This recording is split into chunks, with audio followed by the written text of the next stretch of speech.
Assalamualaikum warahmatullahi wabarakatuh. Selamat pagi semuanya. Nah, pada materi hari ini kita akan membahas tentang cara tubuh mengolah makanan. Sebelum kakak masuk dan sebelum kita bahas lanjut tentang cara mengolah makanan, ini semuanya udah pada sarapan belum? Oh iya, ngomong-ngomong soal sarapan, tahu nggak sih?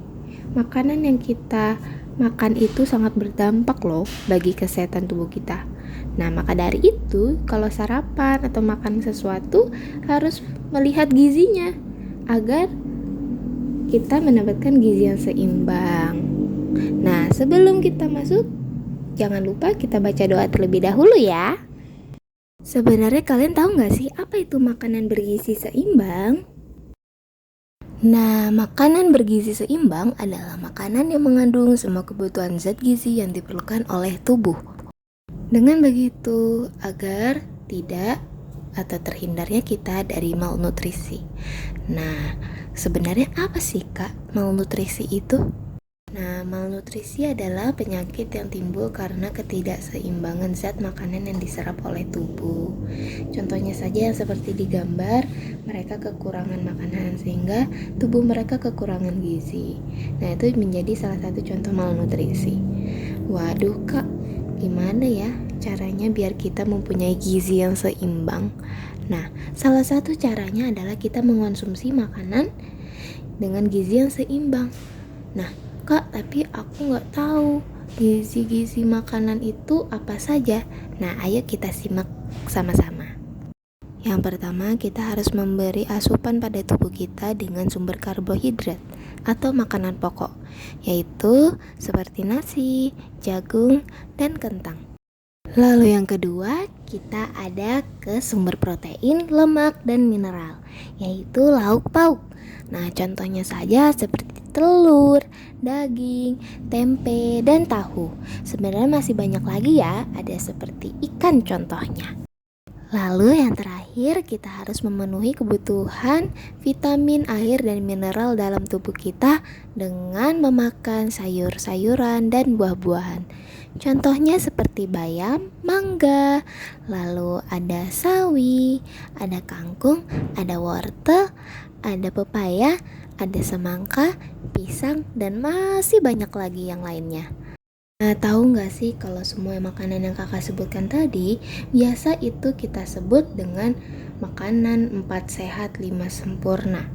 Tapi kan kak, yang tadi kakak sebutkan baru 4 saja. Terus, kok bisa jadi 5 sempurna tuh apa aja?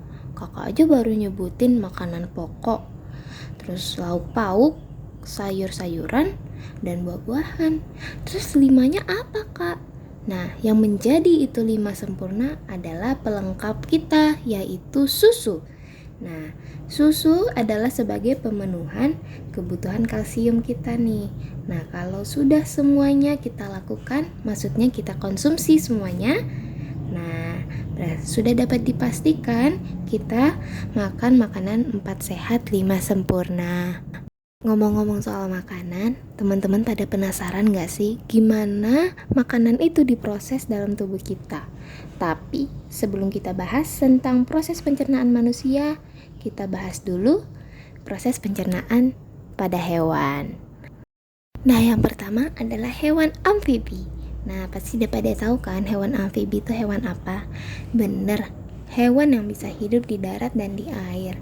Contohnya adalah katak. Nah, ternyata nih, sistem pencernaan katak nih berbeda loh dengan sistem pencernaan manusia. Yuk kita simak bareng-bareng. Wah, ternyata sistem pencernaan pada katak diawali dengan mulut atau rongga mulut. Lalu makanan akan melalui kerongkongan, terus diproses dalam lambung, lalu diserap sari-sari makanannya pada usus halus, dan terakhir adalah melewati kloaka. Nah, apa sih kak kloaka itu? Kloaka adalah lubang tempat keluarnya sisa pencernaan dan urin pada makhluk hidup. Ya, contohnya seperti katak. Nah, yang kedua adalah reptil. Seperti yang kita tahu, reptil adalah hewan yang melata yang berdarah dingin dan memiliki sisik di sekujur badannya. Contohnya saja seperti buaya. Nah, ternyata sistem pencernaan buaya hampir sama nih dengan sistem pencernaan katak. Ayo kita simak. Wah, ternyata sistem pencernaan buaya sama ya dengan katak. Yang pertama melalui rongga mulut dulu nih. Nah, dimakan dulu di rongga mulut, lalu ditelan melalui kerongkongan, lalu dicerna dalam lambung, lalu diserap sari-sari makanannya dalam usus halus, dan terakhir membuang sisa-sisa makanannya melalui kloaka. Lalu Kak, apa bedanya ya sama katak? Perbedaannya adalah pada rahang buaya. Tuh, mulut buaya kan sangat berbeda ya dengan katak. Buaya memiliki gigi-gigi yang tajam. Nah, gigi-gigi yang tajam itu fungsinya untuk mengoyak mangsanya. Nah, di dalam rongga mulutnya juga terdapat air liur yang berguna dan berfungsi untuk membantu buaya dalam menelan mangsanya. Lalu yang ketiga adalah burung. Nah, atau nama lainnya adalah aves. Oh iya, gambar di samping itu nama burungnya lain burung aves ya. Tapi aves ini adalah nama lain untuk sebutan burung. Nah, burung dikenal dengan hewan yang memiliki bulu dan sayap. Oh iya, ngomong-ngomong tentang sistem pencernaan. Nah, pada sistem pencernaan burung ini, dia memiliki sistem pencernaan yang beda banget dengan hewan-hewan lainnya. Gak perlu lama-lama lagi, ayo kita simak bareng-bareng. Nah, sistem pencernaan pada burung diawali dengan paruh. Nah, dari paruh nanti langsung masuk ke rongga mulut. Nah, pada saat ke rongga mulut itu langsung melewati kerongkongan tanpa dikunyah dulu ya, karena burung tidak mempunyai gigi. Nah, saat masuk ke kerongkongan, nanti makanan itu akan disimpan di tembolok. Apa sih Kak tembolok itu? Tembolok adalah tempat penyimpanan sementara nih dalam sistem pencernaan burung. Lalu ketika makanan sudah disimpan sebentar di situ, lalu dilanjutkan lagi ke lambung kelenjar. Nah, di lambung kelenjar makanan akan dicerna secara kimiawi. Lalu setelah di lambung kelenjar selesai, dilanjutkan lagi ke lambung pengunyah. Nah, di lambung pengunyah makanan akan dicerna secara mekanik di sini. Lalu setelah lambung pengunyah selesai, makanan akan melewati usus halus. Nah, di usus halus di sini sari-sari makanannya diserap nih. Lalu terakhir seperti biasa, sisa-sisa makanan dibuang melalui kloaka. Lalu yang terakhir adalah hewan mamalia yang biasanya bercirikan dengan memiliki kelenjar susu, berdarah panas, dan memiliki rambut. Nah, ternyata hewan mamalia dibedakan menjadi 3 jenis nih, yaitu yang pertama hewan herbivora atau pemakan tumbuh-tumbuhan, lalu karnivora yang biasa dikenal dengan pemakan daging, dan yang terakhir adalah omnivora, yaitu pemakan daging dan tumbuhan. Nah, hewan herbivora itu seperti apa aja sih Kak? Nah, hewan herbivora itu seperti sapi, kambing, domba contohnya. Lalu kalau karnivora seperti singa, harimau, lalu ada kucing hutan, dan masih banyak lagi yang memakan daging ya.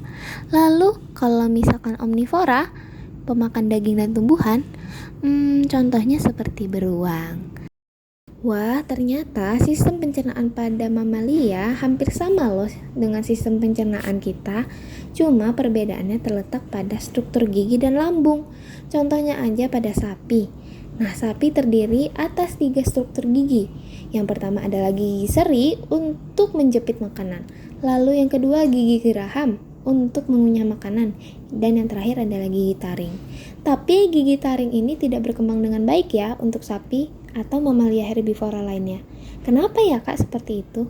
Wah, ternyata gigi taring itu lebih banyak digunakan untuk mamalia karnivora yang pemakan daging. Contohnya saja singa. Gigi taring ini berfungsi untuk mengoyak mangsanya. Jadi kalau misalkan sapi kan dia tidak makan daging. Gigi taring ini tidak begitu berfungsi untuk mereka. Ada yang tahu nggak kalau hewan seperti sapi, kambing, dan kuda memiliki keunikan loh pada sistem pencernaannya? Kira-kira apa ya keunikan tersebut? Nah, ternyata keunikan tersebut adalah mereka mempunyai 4 jenis lambung, yaitu mereka mempunyai perut besar atau rumen, perut jala atau retikulum, perut kitab atau omasum, lalu perut masam yang biasa disebut abormasum. Nah, untuk hewan-hewan yang memiliki 4 jenis lambung ini biasa disebut dengan hewan pemamah biak. Nah, gimana tuh ya sistem pencernaannya ya, Kak? Kan ada 4 lambung, banyak banget. Nah, jadi kita simak bareng-bareng ya. Nah, yang pertama, makanan diproses dulu nih di dalam rongga mulut, yaitu dikunyah. Habis dikunyah dengan bantuan air ludah sapi, lalu ditelan, lalu masuk ke kerongkongan, melewati kerongkongan, lalu masuk ke perut besar atau rumen. Nah, di dalam perut besar di sini makanan masih kasar, jadi dicerna secara kimiawi dulu. Nah, setelah masuk ke perut besar, kita masuk ke perut jala atau retikulum. Nah, di perut jala, makanan dibentuk menjadi gumpalan-gumpalan yang disebut dengan bolus.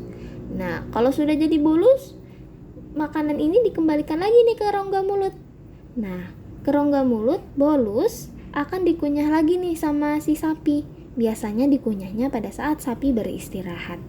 Nah, pada saat sudah dikunyah lagi, ditelan lagi dan masuk melalui perut jala dulu. Melewati perut jala, baru kita masuk ke perut kitab atau yang biasa disebut dengan omasum. Nah, pada perut kitab, makanan dicerna secara mekanik. Nah, setelah dicerna sama perut kitab, kita masuk ke perut masam. Nah, di perut masam, makanan dicerna lagi nih secara kimiawi. Nah, setelah ke perut masam, kita masuk ke usus halus. Nah, di usus halus baru deh makanan, sari-sari makanannya diserap. Lalu setelah dari usus halus, kita yang terakhir adalah melewati rektum dan anus. Nah, rektum dan anus ini adalah membuang sisa-sisa makanannya atau dikeluarkan. Nah, seperti itu proses pencernaan sapi. Wah, tidak terasa kita sudah ada di penghujung materi nih teman-teman. Kakak harap teman-teman semua menyimak dengan baik ya materi yang kakak sampaikan. Kak, saya masih belum ngerti nih bagian ini. Oh, tidak apa-apa. Jika tidak mengerti atau masih kurang paham, bisa langsung chat kakak ya. Nah, berhubung sudah selesai, kakak ingin ucapkan terima kasih sebanyak-banyaknya untuk teman-teman yang sudah mau menyimak dan menonton. Mungkin cuma segitu dulu ya untuk hari ini. Sekian dari kakak. Wassalamualaikum warahmatullahi wabarakatuh. Syukron semuanya.